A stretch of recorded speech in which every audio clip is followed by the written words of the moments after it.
Et depuis janvier, février, jusqu'à nous sommes actuellement à la fin du mois de juillet, on n'a pas cessé de contester ces machines pour dire que ces machines ne sont pas bonnes pour nous et qu'elles ne sont pas fiables. Ils le savent très bien. Et pourquoi ils ne réagissent pas? Juste pour le processus électoral dans lequel nous sommes engagés à l'heure actuelle. Mais il n'est pas fiable, vous le savez très bien, parce que tout le monde en parle. Premièrement, vous avez le fichier électoral. Hein, dans ce fichier électoral, il y a des rapports, disons, des rapports dignes de confiance qui vous disent qu'il y a entre 8 millions et 10 millions de personnes qui ont été enregistrées ou qui ont été enregistrées, mais qui ne sont pas identifiables.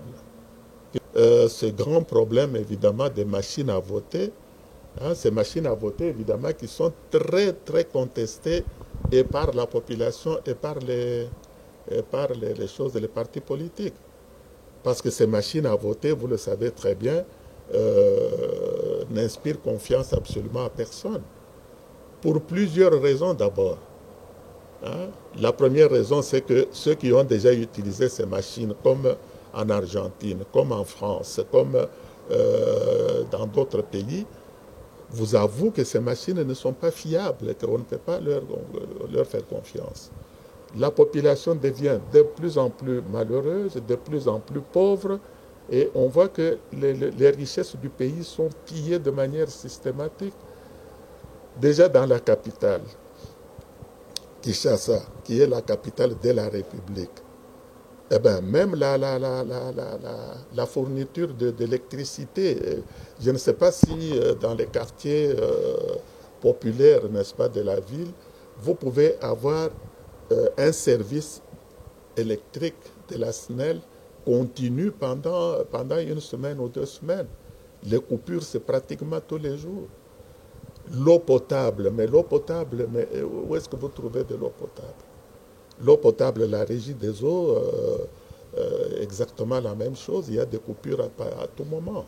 Et en province, c'est même pire. Vous avez entendu dernièrement que dans la ville de Mbujimaï, il y avait une épidémie de choses, de quoi ça, de choléra.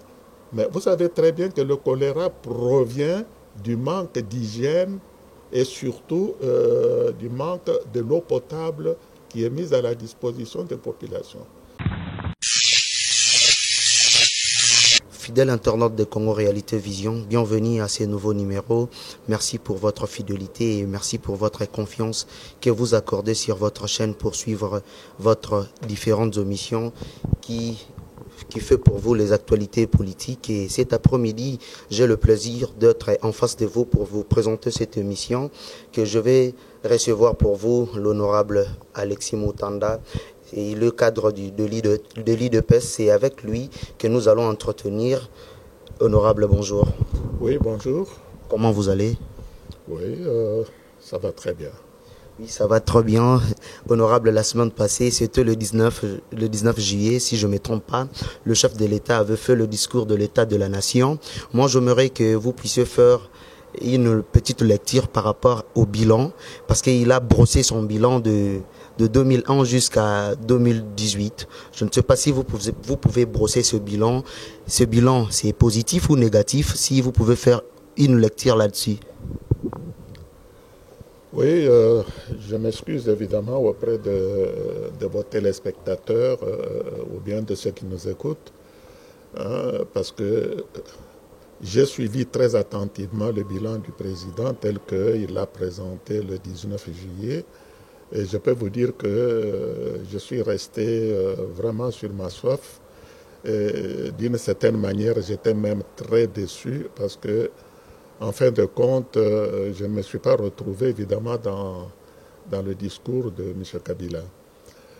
Pour la simple raison que il a pris le pouvoir, ou plutôt il est arrivé au pouvoir en janvier 2001, et on se trouvait déjà en juillet 2018, ce qui veut dire pratiquement 17 ans de pouvoir. 10 ans de mandat présidentiel de 5 ans octroyé par la Constitution Et avant ça, il avait déjà fait pratiquement 5 ans, donc ça veut dire plus de 17 ans. Alors, lorsque le président semble être très satisfait de son bilan, moi je regarde beaucoup plus, si vous voulez, la réalité sur le terrain. Eh bien, la réalité sur le terrain est tout à fait contraire à ce que j'ai entendu dans ce discours. Parce que lorsque vous regardez aujourd'hui la population congolaise, les populations congolaises, de toutes les 26 provinces de la République, vous trouverez que sur le plan social, nous avons régressé pratiquement de 17 ans. Pourquoi est-ce que je dis ça? C'est tout simplement parce que le pouvoir d'achat de la population d'une manière générale a terriblement baissé.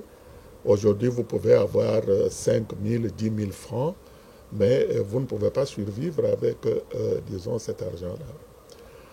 Lorsque vous regardez la jeunesse congolaise aujourd'hui est pratiquement abandonnée à elle-même. D'abord, le niveau, quelqu'un va vous dire que les établissements scolaires ont été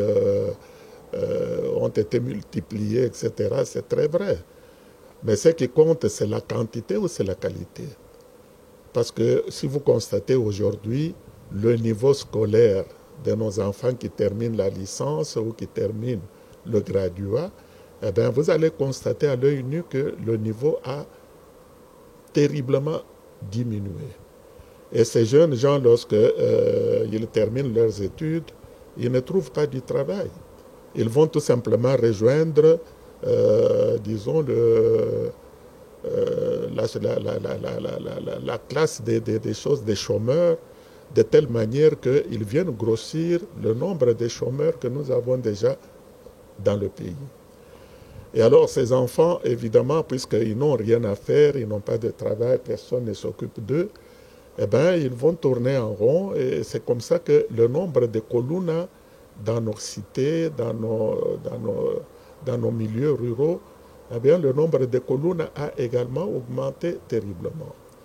Et alors, ajoutez à cela que le gouvernement, au lieu, disons, d'être conscient de cette situation, au contraire, on empire encore la situation parce que le même gouvernement de M. Kabila, bien sûr, autorise certaines sociétés de la place de fabriquer de plus en plus des alcools qui sont mis à la disposition et de la jeunesse et de toute la population d'une manière tout à fait incontrôlée. Or, vous savez que des jeunes qui s'adonnent à la drogue, qui se donnent à la boisson et qui se donnent, eh bien, c'est tout l'avenir du pays qui est, disons, compromis. Alors, lorsque vous regardez du côté des fonctionnaires, eh bien, les fonctionnaires, ce n'est pas, ou les fonctionnaires, ou les policiers, ou nos militaires, ce sont des personnes, évidemment, qui vivent, évidemment, sur les tranchants du couteau, parce que leur salaire a terriblement diminué. Aujourd'hui, le dollar se change à 1600, 1630. Donc, lorsque vous comparez le salaire aujourd'hui avec le salaire d'il y a 17 ans, eh bien, vous allez voir que, en apparence, ça semble être un chiffre confortable, mais en réalité, sur le plan réel du pouvoir d'achat, eh bien, ça a complètement diminué. Alors, du côté de la sécurité, eh bien, je peux vous dire qu'aujourd'hui, on est moins sécurisé qu'il y a 17 ans. Regardez par exemple, disons, les régions de l'Est du pays. Mais tous les jours à Ituri, à Beni, à Butembo, à l'Est d'une manière générale, eh bien, vous n'avez que des tueries alors que les FARDC sont là et que les FARDC sont encore une fois réconfortés ou plutôt aidés en cela par, disons, par la MONUSCO qui est toujours présente. Alors, vous n'allez pas me dire que le FARDC qui comprend plus de 140 000 personnes puisse être incapable, disons, de sécuriser, disons, les populations. Même situation, on l'a connue également au Kasaï il y a quelques mois, toute l'année dernière et l'année avant. Eh bien, le Kasaï aujourd'hui se trouve dans un état pratiquement il y a plus de combien? Plus d'1 million de réfugiés kassaïens qui sont partis se réfugier en Angola, où ils vivent actuellement dans des conditions tout à fait précaires et tout ça, tout à fait difficile à comprendre. Alors, lorsque vous regardez, disons, sur le plan économique même de la production nationale, mais tout le monde vous dira que le Congo, c'est un pays très riche, le Congo, le sous-sol congolais est très riche, etc. Ce qui est tout à fait vrai, mais est-ce que les populations congolaises profitent, disons, de cette richesse minière? Regardez la province du Katanga.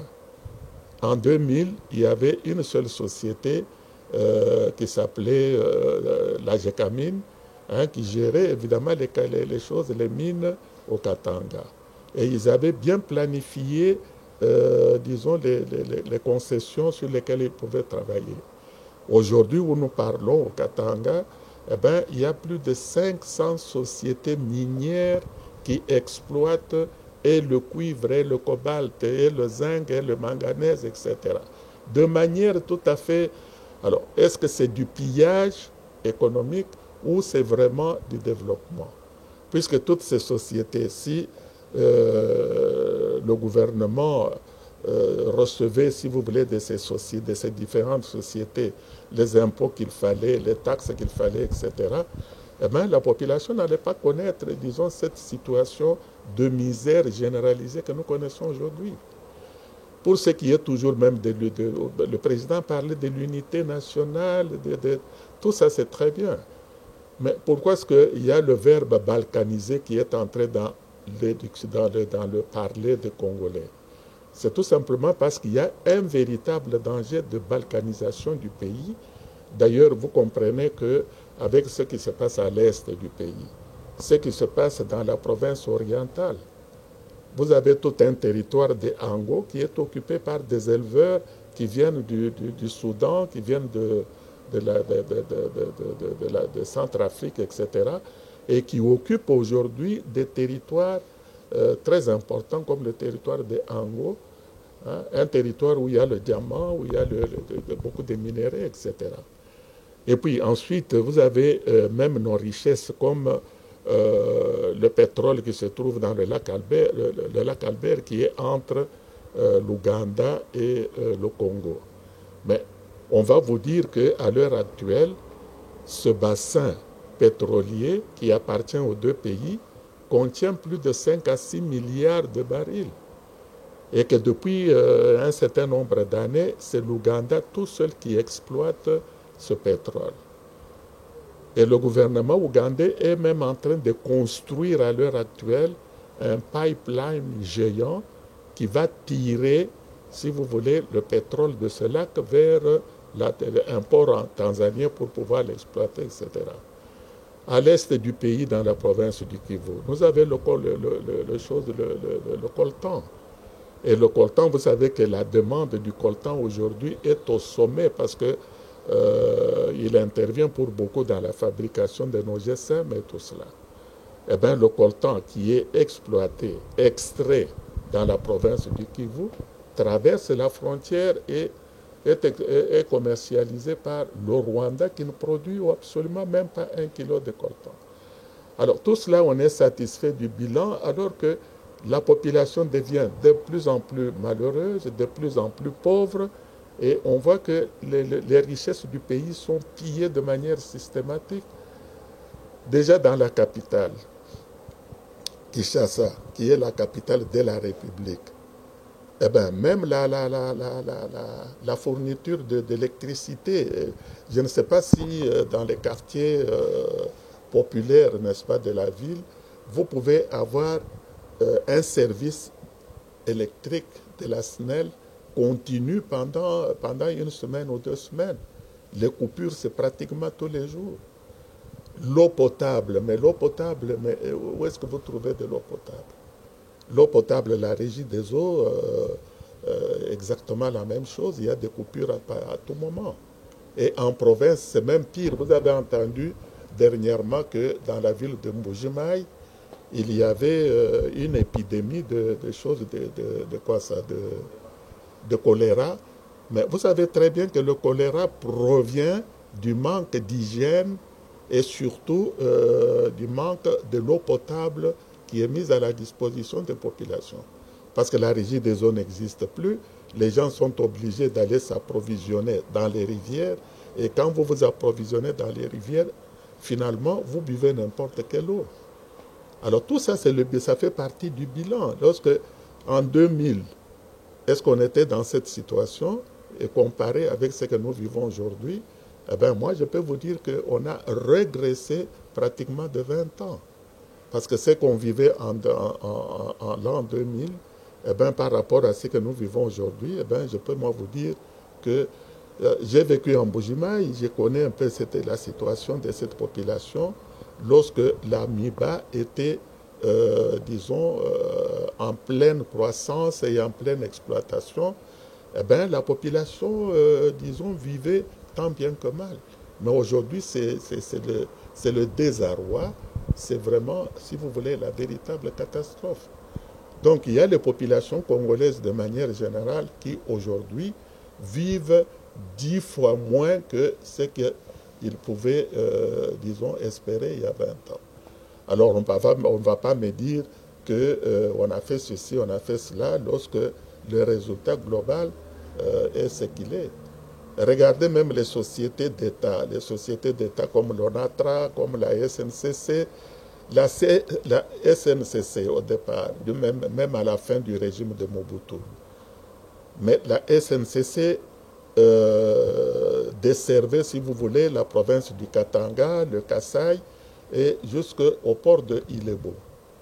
Et ça, je peux vous garantir que des villes comme les centres, comme Ilebo, comme Kananga, comme Mweneditu, Kanyama, etc., vivaient, disons, du travail, n'est-ce pas, de travailleurs ou des personnes qui travaillaient dans cette société. Mais depuis qu'on a trouvé bon de mettre des camions au Katanga pour évacuer les choses, les matières premières, c'est-à-dire les minéraux, etc., par Kasumbalesa pour les expédier par le sud, eh bien, le chemin de fer est mort complètement. On ne peut plus utiliser ce chemin de fer que peut-être à 10 ou à 20%. Alors, tous ceux qui travaillaient dans cette société sont au chômage, ils ne savent même plus quoi faire. Et lorsque vous mettez une marchandise à Lubumbashi pour Mweneditu, ou bien pour Kananga, ou bien pour un autre centre intermédiaire, ou même pour l'expédier à Kinshasa, eh bien, il faut attendre des mois et des mois. Donc cette société n'existe plus, elle a été tout simplement asphyxiée par, disons, les privés qui ont trouvé bon d'acheter, de monter des sociétés de transport avec des camions remorques, etc., pour pouvoir évacuer les minéraux, disons, des carrières disons, vers le sud, en oubliant complètement, si vous voulez, la voie nationale. Alors tout cela, évidemment, ce sont des éléments économiques qui vous démontrent clairement qu'on est en train de régresser plutôt que de... Alors si on me dit que le bilan est positif, j'aimerais bien qu'on puisse le démontrer, n'est-ce pas, disons, dans le pouvoir d'achat, dans les activités économiques. Il a donné quelques chiffres et quelques pourcentages de chiffres d'affaires que non.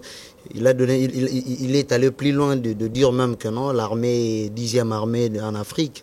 Je ne sais pas si, en démontrant, je ne sais pas si vous voulez encore qu'il démontre ça comment. Oui, 10e armée je vous ai dit tout à l'heure ici que l'insécurité à l'est du pays. Lorsque chaque fois qu'il y a un problème à l'est du pays, on voit toujours et la FARDC et la MONUSCO en train de... Lorsqu'il y a eu des problèmes au Kasaï, c'était exactement la même chose.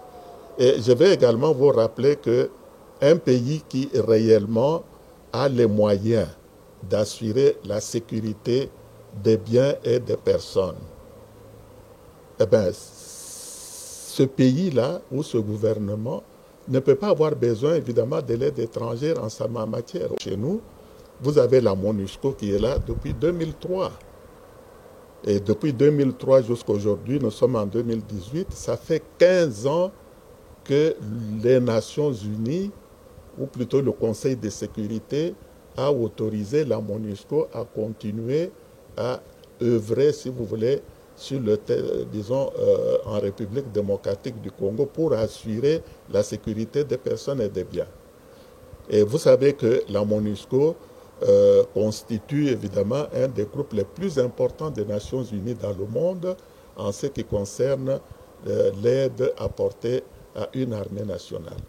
Alors vous n'allez pas me dire que depuis 15 ans que la MONUSCO, à un moment donné, ils étaient même arrivés à plus de 23 000 agents de la MONUSCO œuvrant en République démocratique du Congo.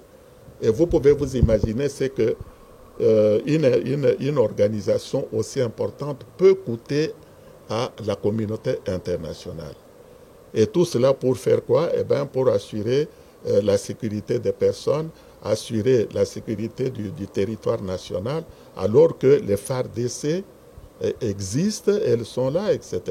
Chaque fois qu'il y a un problème, que ce soit à l'Équateur, que ce soit au Kivu, que ce soit au Kasaï, et aujourd'hui même on parle encore de l'organisation des élections, eh bien, ils vont vous dire qu'ils comptent sur la MONUSCO, hein, disons pour des problèmes de logistique, etc. Déposer le matériel à gauche, à droite, déposer les agents, ils veulent compter sur la MONUSCO. Alors vous n'allez pas me dire que tout cela, évidemment, c'est la fierté des Congolais d'être comme des enfants, hein, parce que le pays est indépendant depuis 58 ans. Et depuis 58 ans, pour résoudre nos problèmes de sécurité, nous sommes obligés de recourir à l'appui des Nations Unies. Et les Nations Unies sont chez nous depuis plus de 15 ans, hein, à travers la MONUSCO, etc., que nous devons d'ailleurs remercier et même, disons, féliciter, hein, disons, du travail qu'ils ont effectué chez nous. Mais lorsque vous avez un enfant que vous êtes en train d'aider, mais quand cet enfant prend de l'âge, eh bien, cet enfant devient quand même indépendant. Mais nous, depuis 15 ans, on est toujours aidé par la MONUSCO et on ne voit même pas encore des améliorations dans ce domaine-là. Donc c'est comme si on était des enfants retardés mental, parce qu'un enfant qui est retardé mental, eh bien, vous pouvez le suivre même à 15-16 ans, vous allez encore essayer de le protéger, tout cela. Mais si la République démocratique du Congo, depuis 2002-2003, que la MONUSCO est arrivée chez nous, et qu'aujourd'hui, elle est encore à l'œuvre, etc., ça veut dire que nous n'avons absolument aucun élément de fierté en ce qui concerne, disons, les forces de l'ordre qui assurent la sécurité, qui protègent l'unité nationale. Nous parlons sur des faits réels, on n'invente absolument rien du tout. Des choses que nous disons ici, je crois que vous le savez, et même vos électeurs ou vos téléspectateurs, évidemment, le savent également. Oui, monsieur Alexis Mutanda, vous venez de dire tout à l'heure, avec tout ce que vous venez de brosser comme bilan, les élections pointent à l'horizon. Que pensez-vous de l'avenir politique de ce régime? Oui, mais les élections pointent à l'horizon. Parlons d'abord de ces élections, mon cher ami, parce que les élections, on parle des élections, mais il faut beaucoup plus s'appesantir un peu sur le processus électoral lui-même. Est-ce qu'il est sain? Est-ce qu'il est bon? Est-ce qu'il va donner des résultats? Parce que quand on organise les élections, c'est pour pouvoir valoriser le souverain primaire qui est le peuple congolais. C'est le peuple congolais qui va aller aux urnes pour pouvoir élire les mandataires que lui-même il va se choisir. Et ces mandataires-là, une fois qu'ils ont été élus, lorsqu'ils ont terminé leur mandat, c'est encore le souverain primaire, c'est-à-dire le peuple congolais, qui doit juger si ce candidat ou le monsieur à qui ils ont donné le mandat, si on peut le reconduire ou si on peut choisir quelqu'un d'autre. Donc ça veut dire qu'en ce moment-là, on suppose qu'on a un processus électoral qui est indépendant, qui est démocratique et qui fonctionne sur une base de confiance. Or, le processus électoral dans lequel nous sommes engagés à l'heure actuelle, mais il n'est pas fiable, vous le savez très bien, parce que tout le monde en parle. Premièrement, vous avez le fichier électoral. Dans ce fichier électoral, il y a des rapports, des rapports dignes de confiance, qui vous disent qu'il y a entre 8 millions et 10 millions de personnes qui ont été enregistrées ou qui ont été enregistrées, mais qui ne sont pas identifiables. Qui ne sont pas identifiables tout simplement parce que leurs empreintes digitales, on ne les voit nulle part. Alors, ces 8 millions à 10 millions de personnes, vous n'allez pas me dire que c'est une quantité négligeable par rapport, disons, au total des électeurs qui sont estimés entre 30 et 40 millions. C'est question de... Et ensuite, vous avez ce grand problème, évidemment, des machines à voter. Ces machines à voter, évidemment, qui sont très, très contestées et par la population et par les partis politiques. Parce que ces machines à voter, vous le savez très bien, n'inspirent confiance absolument à personne. Pour plusieurs raisons d'abord. La première raison, c'est que ceux qui ont déjà utilisé ces machines, comme en Argentine, comme en France, comme dans d'autres pays, vous avouent que ces machines ne sont pas fiables, qu'on ne peut pas leur faire confiance.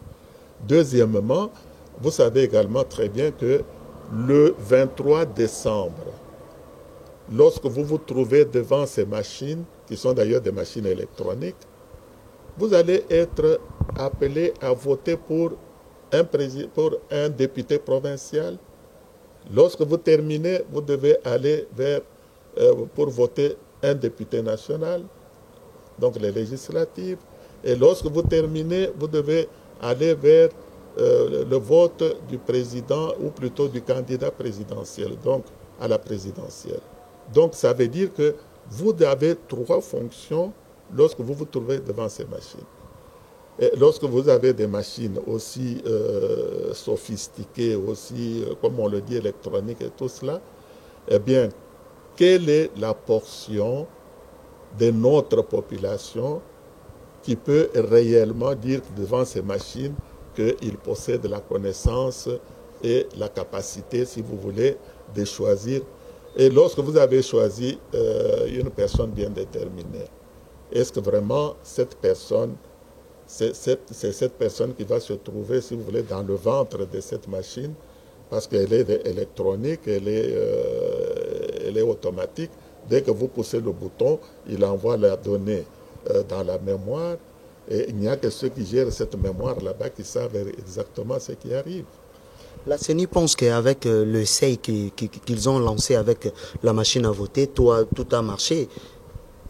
Oui, eh bien, c'est ça le réel problème. Parce que vous savez, depuis que la CENI a lancé l'idée de ces machines, et lorsque ces machines sont arrivées, eh bien, c'était, disons, des contestations, évidemment, de tous côtés. Combien de partis politiques, combien, disons, de leaders de l'opposition ont condamné carrément l'utilisation de ces machines parce qu'ils savent d'abord que ces machines fonctionnent sur base du courant électrique et que ces machines seront installées dans les milieux ruraux à travers les 26 provinces de la République. Déjà même dans la ville de Kinshasa, vous le savez très bien, dans la ville de Kinshasa, on a dit ce problème tout à l'heure, c'est que même le courant électrique n'est pas fiable. Et eux, ils vont vous dire, oh, il y a des batteries, il y a ceci, cela, etc. C'est très bien, il y a des batteries.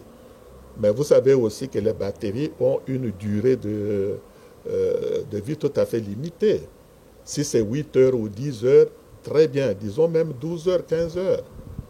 Mais seulement avec une élection qui est aussi complexe. Lorsque l'électeur arrive devant la machine, je vous ai dit tout à l'heure qu'il a 3, disons, gestes à poser. Premièrement, il doit d'abord se décider, ou plutôt il doit voter pour son candidat au provincial. Et puis ensuite, il doit passer à son candidat aux législatives. Et puis ensuite, il doit passer à son candidat à la présidentielle. Combien de temps il peut mettre devant cette machine qu'il ne connaît pas du tout, mais tout cela non seulement dans la capitale, mais même dans les milieux ruraux. Alors vous comprenez que ce n'est pas un petit problème. Si on va aux élections tout simplement parce qu'il faut aller aux élections, c'est une chose. Mais si on va aux élections pour aboutir aux résultats promis ou aux résultats attendus, parce que le peuple voudrait que lorsqu'il vote pour X, que sa voix aille réellement à ce monsieur X et non pas à un monsieur Y ou Z.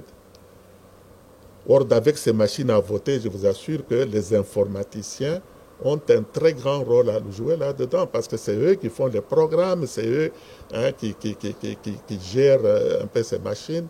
Et puis les batteries dont on parle là-bas, vous savez, les batteries, une batterie c'est une batterie. Une fois que vous l'avez utilisée pendant un certain nombre d'heures, eh bien, il se décharge. En ce moment-là, il faut qu'il y ait un technicien à côté avec des batteries, des réserves pour pouvoir les remplacer. Et il y aura combien de machines à voter à travers la République? Et si vous pouvez m'assurer que tout cela est fiable, que tout le monde sera satisfait et que toutes les précautions seront prises dans notre pays, dans les circonstances actuelles, eh bien, je crois quand même qu'il n'y a pas beaucoup de gens qui vont vous croire. Oui, selon Corneille Nangaa, selon lui, sans cette machine-là, il n'y aura pas les élections en décembre 2018.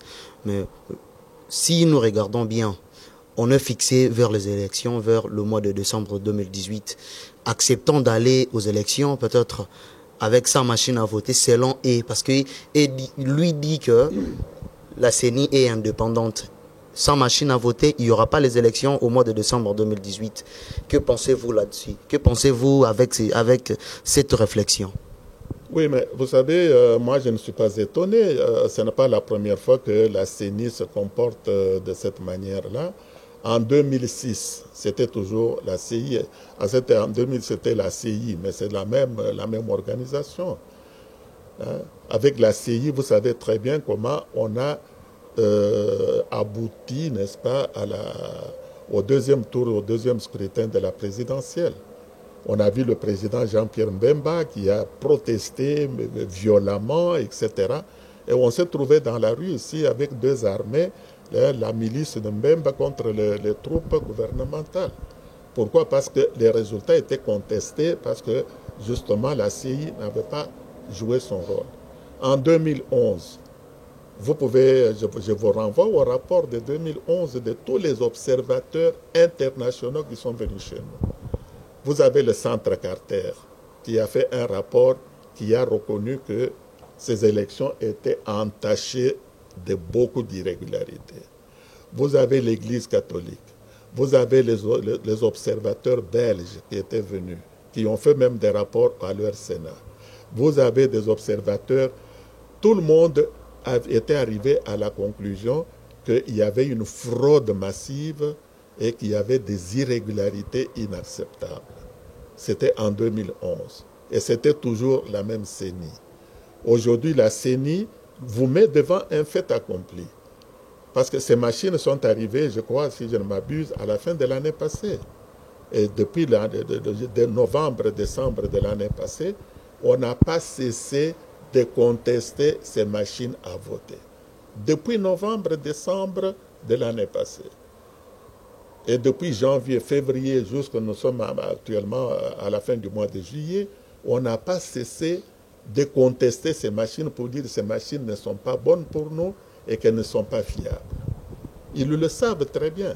Et pourquoi ils ne réagissent pas? Justement, l'astuce est la suivante. L'astuce, c'est qu'ils veulent tout simplement vous amener à un point où ils peuvent vous dire, bon, d'accord, puisque vous protestez, nous retirons ces machines, mais donnez-nous autant de mois ou bien autant d'années pour qu'on puisse faire autre chose. Ça veut dire quoi? Ça veut dire tout simplement qu'ils sont sur la voie, disons, d'augmenter le fameux, comment est-ce que je dirais, le fameux glissement Parce que c'est le glissement qu'ils ont cherché. Avec le dialogue intercongolais, le dialogue de la CENCO, ils avaient obtenu que les élections puissent se tenir en décembre 2018. Donc ils ont eu un glissement pratiquement de 2 ans. Parce que les élections devaient se tenir en décembre 2016. On a dit pas 16, 17, 18, ok, 2 ans. On a fait un glissement. Maintenant, ils veulent vous amener encore à un autre glissement, cette fois-ci aussi officiel. Parce qu'ils peuvent vous dire, voilà, vous refusez la machine, puisque vous refusez ceci, cela. Ok, très bien, donnez-nous encore autant de mois et tout ça. On n'est pas des retardés mentaux pour qu'on puisse nous faire tourner en rond, vous savez. On n'est pas quand même né de la dernière pluie. On comprend, n'est-ce pas, le jeu, comment ils sont en train de jouer le jeu. Parce que ces contestations ne datent pas d'aujourd'hui. Ces contestations datent depuis l'année passée. Quand on a commencé à parler de ces machines à voter, de ces machines électroniques, l'opposition était déjà sur la route pour protester contre ces machines. Eh bien, ils se sont tout simplement, ils ont fermé les oreilles, etc. Ils ont fermé les oreilles. Maintenant, nous sommes au mois de juillet, à quelques mois de décembre. Alors, ils vous posent le dilemme en disant oui, ou bien vous acceptez les élections en décembre, eh bien, nous continuons avec ces machines, ou vous refusez ces machines. Alors, vous comprenez que ce n'est pas cela, si vous voulez, une manière, si vous voulez, de gérer un État. Un État ne se gère pas de cette manière-là.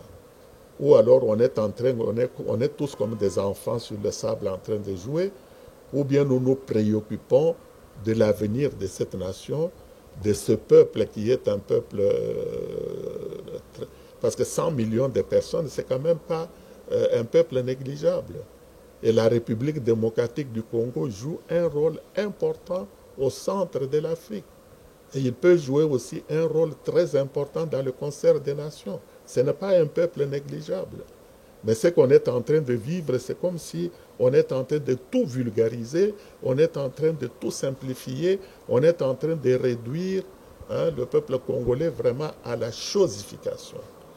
Et c'est ça qui n'est pas acceptable. Oui, c'est ça qui n'est pas acceptable.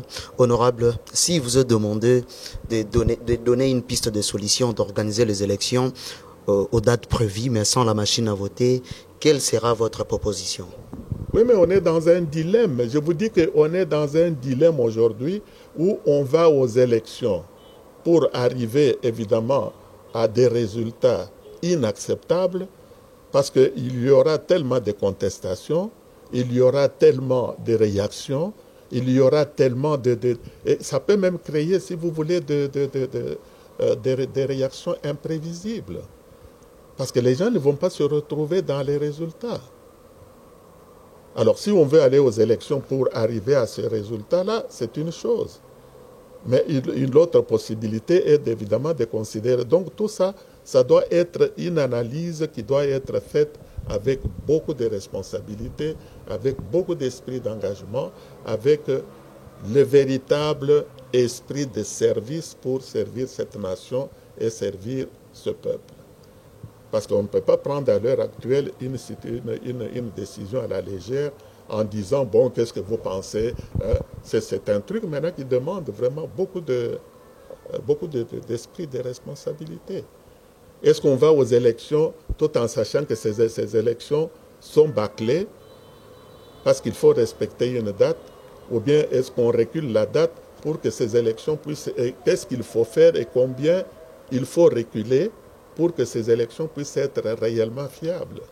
Donc c'est tout un exercice qui demande beaucoup d'intelligence et beaucoup d'esprit de responsabilité. C'est pour cela que j'appelle en tout cas les compatriotes, qu'ils soient de droite ou de gauche ou du centre, et qu'ils soient réellement des personnes responsables, parce que cette nation a besoin de survivre, cette nation a besoin de jouer son rôle dans le concert des nations. Et surtout, ce peuple a besoin, disons, de profiter des immenses richesses que le Créateur a mis dans notre pays. Merci beaucoup, honorable Alexis Motanda. L'actualité politique de la République démocratique du Congo ce dernier jour reste focalisée sur le troisième mandat du président Joseph Kabila. Le secrétaire permanent adjoint du PPRD, Ferdinand Kambere, pense que du fait que de changer du fait de changer le mode du scrutin de 2 tours à un seul tour permet le chef de l'État de se représenter encore aux élections de décembre 2018. Quelle lecture faites-vous par rapport à cette hypothèse? Bon, vous savez, je ne suis pas constitutionnaliste, je ne suis pas juriste, etc. Mais tout ce que je sais, c'est que l'article, je crois que j'ai même... disons, une copie ici de la Constitution. Donc, il s'agit de l'article 220 qui vous dit clairement ceci. La forme républicaine de l'État, le principe du suffrage universel, la forme représentative du gouvernement, le nombre et la durée des mandats du président de la République, l'indépendance du pouvoir judiciaire, ainsi de suite, ne peuvent faire l'objet d'aucune révision constitutionnelle. Donc, je crois quand même que c'est suffisamment clair. Et pour ce qui est du président Kabila, je crois qu'il a fait son mandat qui lui a été accordé en 2006. C'était le premier mandat. Le deuxième mandat, c'est lui qui lui a été accordé en 2011. Ça fait 10 ans. Et puis ensuite, si vous ajoutez les années précédentes, parce que de 2001 à 2006, il a gouverné un peu, donc ça lui fait 17 ans de présidence. Qu'est-ce qu'il peut faire aujourd'hui en 5 ans qu'il n'a pas pu faire pendant 17 ans? Ça, c'est la question qu'on peut se poser. Le bilan qu'il a fait, je crois que c'était votre première question. On a fait une certaine analyse qu'on a vue tout à l'heure. Eh bien, vous comprenez très bien. Et je vais vous rappeler aussi une chose que beaucoup de Congolais oublient. C'est que cette constitution qui est la nôtre aujourd'hui, eh bien, c'est l'œuvre de M. Kabila et son équipe. Parce que vous vous rappellerez que pendant la période de transition, en 2005, il y a eu un projet de constitution qui a été soumis au Parlement. Et ce projet de constitution, c'était l'œuvre du gouvernement avec M. Kabila en tête. Et cette constitution, ce projet a été soumis au référendum constitutionnel, ou plutôt au référendum populaire. Et c'est toujours le gouvernement de M. Kabila à l'époque qui avait tout fait pour que ce projet puisse être voté par, disons, la voie populaire. Donc, c'est leur œuvre, cette constitution. Et aujourd'hui, ils estiment qu'il faut modifier ceci, cela, etc. Mais ils auraient dû mettre ça au début. Pourquoi est-ce qu'ils n'avaient pas mis? Ceux qui ont mis cette clause de l'article 220, mais c'est toujours évidemment l'équipe de M. Kabila, parce qu'à cette époque, c'est lui qui était président de la République. Alors, je crois qu'il ne faut pas qu'on joue, comme je l'ai dit tout à l'heure, qu'on considère 100 millions de Congolais comme étant des enfants en train de jouer sur le sable, etc. Il s'agit de la vie d'une nation, il s'agit de la vie de tout un peuple, et le peuple est constitué des individus qui ont également leurs droits constitutionnels, qui ont leurs droits, disons, humains, et qui ont le droit, évidemment, de survivre et même d'assurer, si vous voulez, l'avenir de cette nation. Donc, il faut cesser un peu de faire le jeu qu'on est en train de jouer. Merci beaucoup, honorable Alexis Motanda. Honorable, nous voulons savoir aussi, Adam. Adam, c'est quoi Adam? Et quel est l'objectif d'Adam et la vision d'Adam? Eh bien, vous voyez un peu tous ces problèmes qu'on vient de voir tout à l'heure. Nous partons par exemple de notre point de départ en tant que peuple souverain, c'est-à-dire le mois de juin 1960. Nous avons obtenu notre souveraineté internationale. On a obtenu notre indépendance nationale. À cette date-là, le 30 juin 1960, le colonialiste, c'est-à-dire les Belges, ont remis officiellement la gestion de ce pays entre les mains des fils et des filles de ce pays. Voilà ce que nous avons fait, maintenant continuer. Mais on se rend compte que 58 ans après, on est en train de tourner en rond. On est en train même de reculer au lieu d'avancer. Et même nos richesses sont pillées. Notre territoire est occupé. Et nous risquons même, si vous voulez, de compromettre même l'avenir de la nation, même l'avenir de nos générations à venir. Or, lorsque nous chantons Debout Congolais, qu'est-ce que nous disons? Nous sommes restés très longtemps humiliés et maintenant travaillons en chambre pour cheminer vers le bonheur, vers une république beaucoup plus grande qu'avant, et ainsi de suite. Et nous faisons même serment de remettre à nos futurs, donc à la génération future, un pays beaucoup plus beau, un peu plus beau qu'avant. Voilà le serment que tous les Congolais font. Je ne dis pas les Congolais de l'opposition ou les Congolais de la majorité ou les Congolais du centre ou de l'Est. C'est Debout Congolais, c'est tous les Congolais. Mais est-ce que les Congolais jouent aussi le rôle qu'ils doivent jouer pour que cette promesse que nous faisons chaque jour dans notre hymne national puisse être concrétisée?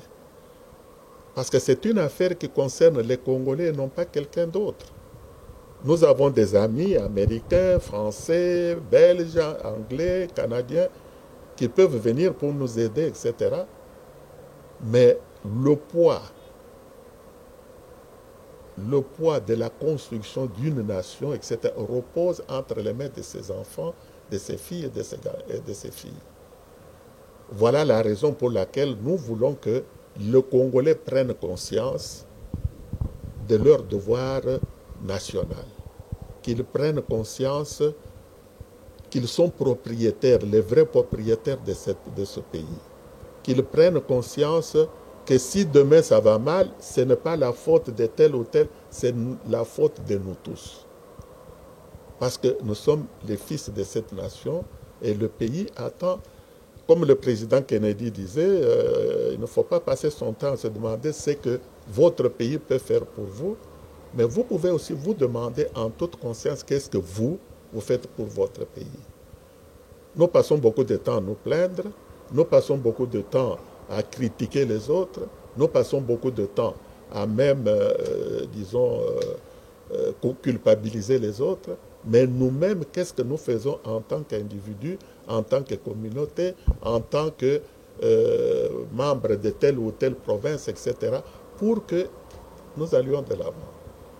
Voilà le but que s'assigne l'association des amis d'Alexis Moutanda, Adam, tout simplement pour que les Congolais prennent cette conscience-là. Il faut que nous puissions nous valoriser. Il faut que nous puissions nous auto-valoriser, que nous puissions comprendre que c'est notre responsabilité. Nous devons avoir cet engagement que dans 5 ans, dans 10 ans, nous devons nous trouver dans une nation, dans un pays beaucoup plus beau et beaucoup plus prospère qu'avant. Que toutes les richesses que qui regorgent notre pays, déjà le bassin du Congo, quand vous regardez le bassin du Congo, mais il n'y a pas 2-3 pays au monde qui ont cette possibilité d'avoir tant d'affluents, tant de rivières qui convergent vers un même fleuve et qui devient un fleuve extrêmement important lorsqu'il se déverse dans l'océan. Ce n'est pas tous les pays qui ont cette richesse. Les minéraux, je ne sais pas s'il y a un minerai qui manque dans notre sous-sol. Même le pétrole, on a le pétrole à gauche, on a le pétrole à droite. Les 3/4 de notre territoire national occupé par les forêts. Et les forêts, c'est 3/4 de notre territoire national. C'est une grande richesse en ce qui concerne. Si vous demandez aux gens qui s'occupent de l'environnement, ils vont vous dire que c'est une richesse incommensurable. Le climat dans notre pays. Mais le climat, c'est une richesse. Vous n'allez pas trouver 2 pays au monde qui ont le climat que nous avons au Congo. Notre terre, notre sol, il est tellement fertile. Prenez seulement quelques graines de maïs et vous les jetez par hasard, tout à fait par hasard quelque part, et bien une semaine après, vous allez trouver que ces graines de choses ont poussé sans tout simplement la nature qui a. C'est pour vous dire que nous avons un pays qui est extrêmement riche, qui est tellement beau, mais c'est nous les Congolais qui ne sommes pas conscients de ce que nous possédons. Et aujourd'hui, vous demanderez à certains Quinois ou même un Congolais en général, il va vous dire, oh, c'est la faute de tel, oh, c'est la faute de tel, oh, c'est parce que celui-là n'a pas fait ceci, et qu'est-ce que les Américains pensent, et les Français, qu'est-ce qu'ils vont faire, et les Anglais, etc. Alors que le vrai problème, c'est d'abord le problème de prendre conscience, de se mettre ensemble, de travailler ensemble, avec un véritable esprit de service pour faire de cette nation. Dernièrement, il y avait la Coupe du Monde de football. On a vu toutes les équipes du monde. Le Sénégal était là, l'Égypte, etc., même en Afrique. Et le Congo se trouvait où? Et pourtant, le Congo, c'est un des pays footballeurs, disons, reconnus de tous. Mais nous sommes toujours à la queue, nous sommes toujours médiocres, nous vivons dans la torpeur, nous vivons d'une manière, n'est-ce pas? C'est comme un pauvre, une personne pauvre qui est en train de pleurer alors qu'il est assis sur un gisement de richesse, etc. Il faut que tout ça cesse, il faut que les Congolais prennent conscience de cela. Voilà ce que Adam voudrait faire comprendre aux Congolais. Et nous voulons surtout que notre jeunesse, que nos jeunes puissent être conscients de cela, qu'ils puissent apprendre à se valoriser, à s'auto-valoriser, de manière qu'ils deviennent des véritables responsables pour tracer leur destinée à travers ce grand village qui devient, disons, le village du monde. Parce qu'avec la mondialisation, je m'excuse, avec la mondialisation, eh bien, le monde entier devient comme un grand village. Et dans ce village, il y aura évidemment une case qui s'appelle la RD Congo, la République démocratique du Congo. Il faut que ce pays puisse occuper réellement sa place dans le concert des nations, dans ce grand village de la mondialisation. Merci beaucoup, honorable. Juste un mot de la fin par rapport à tous les internautes qui ont eu le temps de nous suivre. S'il y a un message à laisser par rapport à tous les gens qui nous ont suivis. Oui, ce que je peux vous dire, c'est ce que je viens de la réflexion que je viens de faire à la fin, c'est que tous les Congolais, qu'ils soient de la diaspora, tous les Congolais, qu'ils soient, disons, habitants, n'est-ce pas, l'intérieur du pays, tous les Congolais, qu'ils habitent la capitale, il faut que tous les Congolais puissent avoir ce sentiment de posséder une grande richesse. Et cette grande richesse, c'est la République démocratique du Congo. Il faut qu'ils se sentent qu'ils sont les vrais propriétaires. Il faut qu'ils sentent que ces richesses dont on parle ici, c'est leur propriété. Lorsque quelqu'un touche à quelque chose à Isiro, qu'il le touche à Kinsuka, qu'il aille, que ça arrive au Kasaï oriental, que ça puisse arriver à Chikapa, que ça arrive à Kalemi ou n'importe où, il faut que chaque Congolais se sente concerné par ce qui arrive à n'importe quelle partie de notre pays. Et qu'il faut qu'on se sente concerné par l'avenir de notre nation. Il faut que nous puissions être conscients que nos enfants et nos petits-enfants vont vivre dans un pays plus beau et plus prospère que ce que nous connaissons à l'heure actuelle. Voilà le souhait qui devait être évidemment le souhait de tout le monde. C'est ça que d'ailleurs, avec ce sentiment que l'Amérique est devenue une grande puissance, c'est avec ce sentiment que les Allemands sont devenus une grande puissance, c'est avec ce sentiment que la Chine est devenue une grande puissance, c'est avec ce sentiment que les Français se sentent à l'aise chez eux, et c'est avec ce sentiment que toutes les nations qui ont de la valeur, parce qu'on peut vivre dans la médiocrité, mais continuer à vivre dans la médiocrité, ça c'est un choix. Et nous n'avons pas choisi de vivre dans la médiocrité. Nous devons aller vers la qualité, vers l'excellence, pour que nous puissions occuper la place qui nous convient. Merci beaucoup à tous les internautes qui ont eu le temps de nous suivre. Tout est bien qui finit bien. Nous voici arrivés à la fin de notre entretien avec l'honorable Alexis Mutanda. Quant à moi, je vous dis merci. Continuez toujours à s'abonner sur votre chaîne Congo Réalité Vision. Vous ne serez jamais déçus. Je tiens aussi à remercier mon caméraman qui était derrière le caméra, Eliezer Kungi, et à notre boss, le maréchal Amos Mikito. Quant à moi, je vous dis merci. On se retrouve à la prochaine numéro. Ciao.